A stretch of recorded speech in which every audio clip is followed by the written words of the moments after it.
दोस्तों, आप सभी को प्रभु यीशु मसीह के नाम में जय मसीह की। उम्मीद करते हैं कि आज आप सभी प्रभु यीशु मसीह के अनुग्रह में सही सलामत सुरक्षित हैं और प्रभु ने हम सभी को एक बार फिर एक मौका दिए हैं कि आज के इस प्रातःकालीन सभा में, आज के इस सुबह के मॉर्निंग बेला में एक बार फिर पवित्र वचनों के द्वारा, उनके प्रार्थनाओं के द्वारा आज हम सभी एक बार फिर प्रभु के नाम में सहभागी होकर के प्रार्थना करने पाएँ और उनके वचनों का अध्ययन करने पाएँ। उसी के लिए परमेश्वर का धन्यवाद करते हुए आप सभी का स्वागत करते हैं अपने चैनल ग्रेसफुल गॉस्पेल में। आज के इस प्रार्थना सभा में हम सभी का मन, हम सभी का ध्यान मात्र प्रभु की ओर लगे, उसी के लिए प्रभु से प्रार्थना करेंगे। आज के पवित्र वचन का अध्ययन करेंगे। आज का पवित्र वचन का टॉपिक है क्लेश, दुख। हमारे जीवन में, हम सभी के जीवन में समस्या, दुख या क्लेश क्यों आता है, उसी के विषय में आज हम सभी बातचीत करेंगे। मैं आपके सम्मुख वो बात रखना चाहता हूँ, उन वचनों को रखना चाहता हूँ कि हमारे आपके जीवन में क्लेश क्यों आता है और क्लेश में हम क्या करें, और क्लेश में सहते हुए, दुख को सहते हुए, जब उन दुखों से हम जब पार हो जाते हैं तो हमें क्या मिलता है, उसी के विषय में हम सभी आपके सम्मुख, आपके नज़दीक, आपके पास ये प्रभु का वचन पहुंचाना चाहते हैं। आइए उससे पहले छोटी सी प्रार्थना करें। पवित्र पिता प्रभु यीशु मसीह के नाम में कि आज का जो पवित्र वचन है उसे समझने के लिए अपनी आत्मा से हम सभी को भरें, हम सभी के मनों को एकाग्र करें, शांत करें, ताकि उनका जो पवित्र वचन है हमारे और आप सभी के हृदयों में बैठने पाएँ और उसी के अनुसार हम सभी लोग आगे बढ़ने पाएँ। आइए छोटी सी प्रार्थना करें वचन के लिए। पवित्र पवित्र पवित्र पवित्र सेनाओं के वह परमेश्वर, अनुग्रहकारी दयालु परमेश्वर प्रभु जी, आज के पवित्र वचन के लिए प्रभु प्रार्थना करते हैं। राजा, अपनी आत्मा से, अपनी पवित्र आत्मा से प्रभु हम सभी को भरें, हम सभी को प्रभु जी अपने ज्ञान, बुद्धि, बल, ताकत, सामर्थ्य से भरे, अपनी आत्मा की सौभाग्यता दे पिता, ताकि आपके पवित्र वचन को हम सभी सुन सकें और उसे अपने जीवन में लागू कर सकें। प्रभु हर एक जन को, प्रभु जितने लोग आज इस प्रार्थना सभा में जुड़े हैं, हर एक के शरीर प्राणात्मा को प्रभु आपके हाथ में अर्पण करते हुए प्रार्थना यीशु मसीह के नाम से मांगते हैं, आमीन। Hallelujah, hallelujah. एक बार फिर से आप सभी को प्रभु यीशु मसीह के नाम में जय मसीह की। आज का टॉपिक है क्लेश या दुख हमारे जीवन में क्यों आता है, क्यों होता है।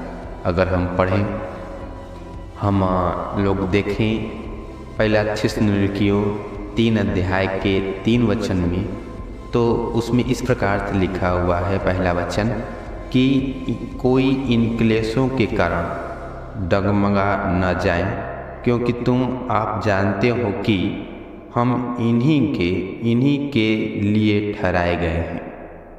प्रभु के वचन में लिखा है, पौलुस कहते हैं थिस्सलुनीकियों के लोगों को, जब वहाँ के लोगों के जीवन में जब क्लेश आया, तकलीफ आया, समस्या आया, तो धीरे धीरे उनका जो विश्वास प्रभु के प्रति था, वो विश्वास शायद कहीं ना कहीं कम होने लगा और उन्होंने वहाँ के लोगों को अपने पत्री के द्वारा, अपने चिट्ठी के द्वारा उन्हें हिम्मत और हियाव देते हैं, भरोसा देते हैं कि हम इसी क्लेश के लिए, इसी दुख के लिए जिसमें आज हम पड़े हैं, झेल रहे हैं, उन्हीं के लिए हम लोग बुलाए गए हैं। इसलिए आप विश्वास से डगमगाए नहीं।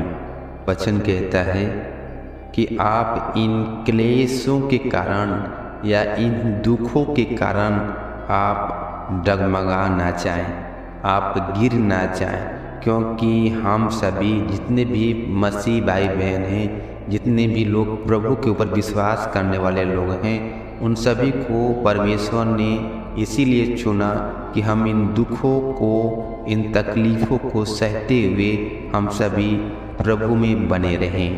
क्योंकि हम जानते हैं, हम लोग प्रभु के वचन को पढ़ते हैं, सुनते हैं और जानते हैं कि प्रभु स्वयं परमेश्वर होने के बाद भी, प्रभु यीशु मसीह स्वयं उद्धारकर्ता होने के बाद भी उन्होंने भी उन क्लेशों को सहा, उन दुखों को सहा।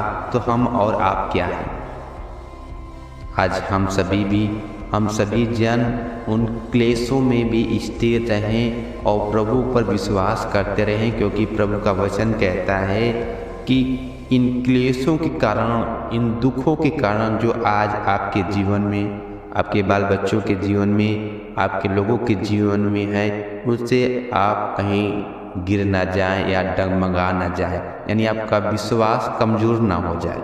क्योंकि अगर हम क्लेश में प्रभु को छोड़ देते हैं या उनके प्रति जो हमारा विश्वास है वो कमज़ोर हो जाता है, तो कहीं न कहीं हम शत्रु शैतान के युक्तियों पर चलने के लिए कोशिश करने लगते हैं और ऐसे करने से हमारा जो प्रतिफल परमेश्वर की ओर से मिलने वाला है शायद वो नहीं मिल पाता। क्योंकि प्रभु का वचन कहता है कि जो अंत तक धीरे रहेगा उसी का उद्धार होगा।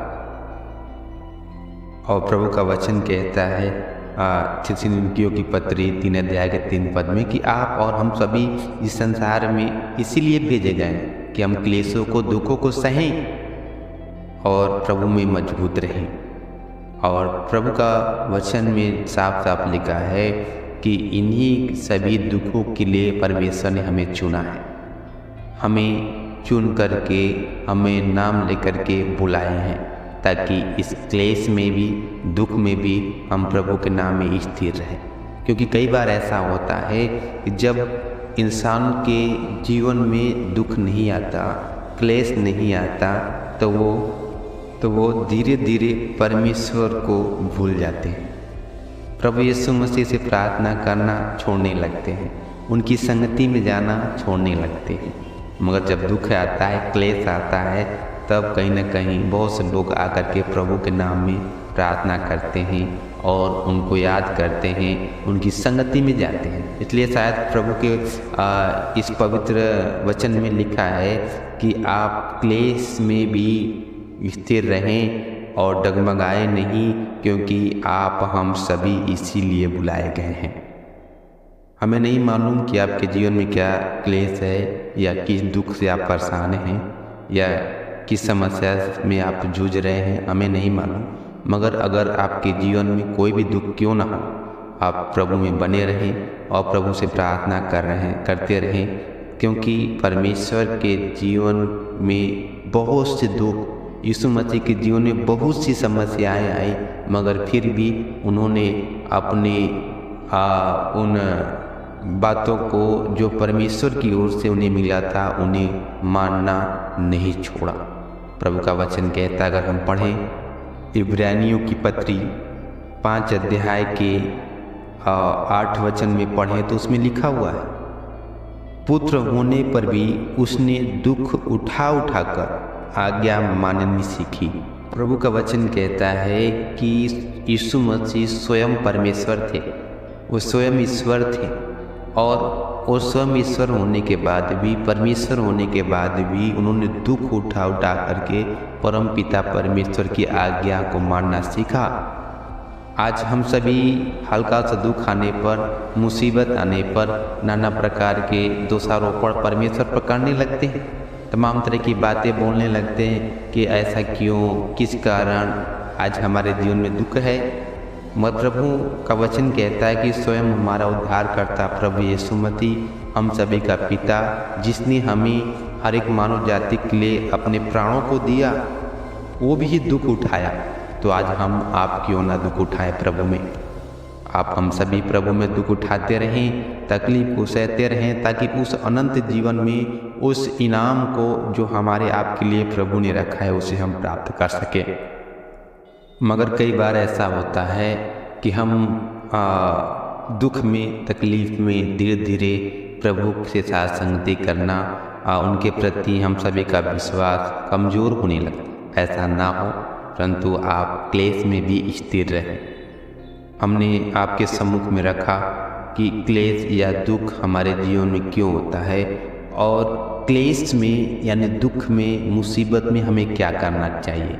सर्वप्रथम हम पढ़ेंगे प्रभु यीशु मसीह के पवित्र वचन के द्वारा अय्यूब की पुस्तक 1 अध्याय का 22 वचन में पढ़ेंगे। तो इसमें इस प्रकार से लिखा हुआ है कि इन सब बातों में भी अय्यूब ने न तो पाप किया और न परमेश्वर पर मूर्खता से दोष लगाया।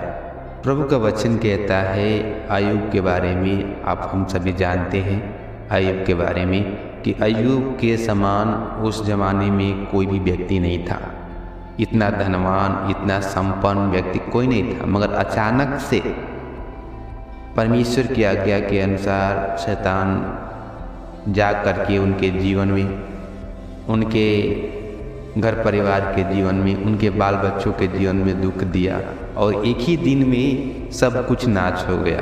उनके दास, गाय, बैल, ऊँट और उनके बेटे तक, यहाँ तक कि दीवार गिरा और वो गिर करके मर गए।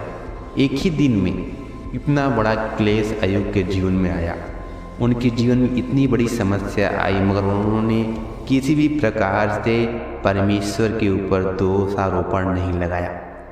हमें भी क्लेश में जब हमारे आपके ऊपर दुख आए, तकलीफ आए, तो हम परमेश्वर के ऊपर कभी भी दोष ना लगाएं। अय्यूब जैसे उनने बड़े समस्या होने पर भी उन्होंने दोष नहीं लगाया। यहाँ तक कि उनके शरीर में पूरा फोड़ा फुंसी, तमाम तरह के दुख, यहाँ तक कि लोग उनको राख के ऊपर बैठा देते थे। उनके दोस्तों लोगों ने कहा कि ऐसे परमेश्वर की आराधना क्यों करता है जो तुझे इस कष्ट से, इस मुसीबत से नहीं बचा सक रहा। फिर भी अय्यूब ने परमेश्वर के ऊपर दोषारोपण नहीं लगाया। आज हम भी जब अपने दुखों के कारण, अपने तकलीफ़ों के कारण हम परमेश्वर के ऊपर कभी भी दोष ना लगाएं। मगर कई बार ऐसा होता है, हम सोचने लगते हैं कि ऐसा क्यों है, ऐसा क्यों कर रहा है परमेश्वर आपके जीवन में कभी भी दुख नहीं देना चाहता। मगर क्लेश में भी हम प्रभु में बने रहें, इसीलिए परमेश्वर ने हम सभी को चुना है।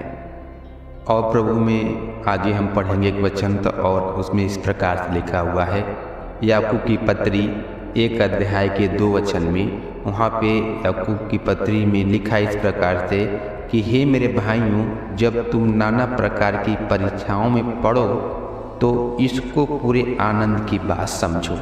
प्रभु का वचन कहता है कि हे भाइयों, हे विश्वासी लोग, हे सब प्रभु पर विश्वास करने वाले लोग, जब आप परीक्षाओं में पड़ो, जब आप क्लेश में पड़ो, जब आप दुख में पड़ो, तो इसमें आप आनंद समझो कि आप प्रभु में दुख उठा रहे हैं, आप प्रभु के नाम के प्रति दुख उठा रहे हैं, तकलीफ उठा रहे हैं। इस बात को आप आनंद की बात समझें।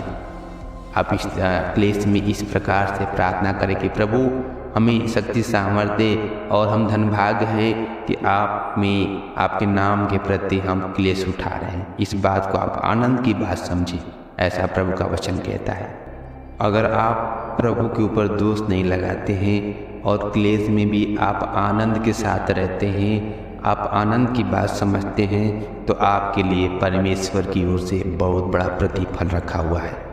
इसलिए आपके जीवन में, हर एक विश्वासी लोग के जीवन में क्लेश क्यों होता है, क्यों तकलीफ होता है, उसके विषय में हमने आपको बताया कि हम इसीलिए बुलाए ही गए हैं। उन क्लेशों के कारण हमारा विश्वास ना डगमगाए, हम ना गिरें, और क्लेश में हमें क्या करना चाहिए। जैसे कि अय्यूब ने दुख को सहते हुए, क्लेश को सहते हुए उन्होंने परमेश्वर की निंदा नहीं की, और क्लेश में हमें आनंद समझना चाहिए, आनंद पूर्वक प्रभु में सदा आनंदित रहना चाहिए। क्योंकि प्रभु में जब हम आनंदित रहते हैं, क्लेश में स्थिर रहते हैं और अंत तक जब हम धीरे धरे रहते हैं, तो हमारे आपके जीवन के लिए परमेश्वर की ओर से बहुत बड़ा प्रतिफल रखा गया है।